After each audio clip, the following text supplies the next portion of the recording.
अगली बड़ी खबर भी गाजीपुर से ही, जहां पर अफजाल अंसारी का बड़ा बयान सामने आया है। अब्बास अंसारी की जमानत पर बोले हैं अफजाल अंसारी, 1-2 हफ्ते में अब्बास को लाएंगे बाहर, 40 दिन का नहीं करेंगे इंतजार। अफजाल अंसारी ने कहा तो मुख्तार के 40वें में शामिल होगा अब्बास अंसारी। जज के नहीं बैठने की वजह से पेरोल नहीं मिली थी। तो आपको बताते चलें अफजाल अंसारी फिलहाल मुख्तार अंसारी के जनाजे में शामिल होने के लिए पहुंचे थे। तो वहीं अब्बास अंसारी को लेकर लगातार खबरें थी कि अब्बास अंसारी पहुंचेंगे कि नहीं, लेकिन सुनवाई नहीं हो पाई और जनाजे में शिरकत करने के लिए अब्बास अंसारी नहीं पहुंचे थे। लेकिन अब अफजाल अंसारी का बड़ा बयान इस मामले में सामने आया है। उन्होंने कहा है कि अब्बास अंसारी को जल्द से जल्द बाहर लेकर आएंगे 1-2 हफ्ते के अंदर ही, ताकि 40वें में शामिल हो सके।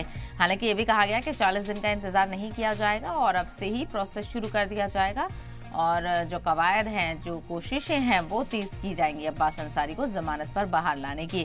तो मुख्तार के 40वें में शामिल होंगे अब्बास अंसारी। अब्बास अंसारी मुख्तार अंसारी के बड़े बेटे हैं और ऐसे में वाज़ेह हो कि जज के नहीं बैठने की वजह से पेरोल नहीं मिली थी अब्बास अंसारी को। सुप्रीम कोर्ट का भी रुख किया गया था, लेकिन पहले ही कई मामले उनके ऊपर चल रहे हैं अलग अलग अदालतों में। इसकी वजह से फौरन जमानत नहीं मिल पाई थी।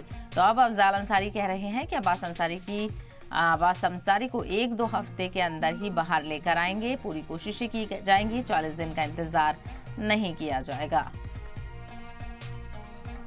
देखिए, कोशिश की जाएगी, अभी से कुछ नहीं कर सकते। हम 40 दिन का इंतजार नहीं करेंगे। हम तो चाहेंगे कि हफ्ते 2 हफ्ते के अंदर हम रेगुलर जमानत पर भी उसको निकालने की कोशिश करें।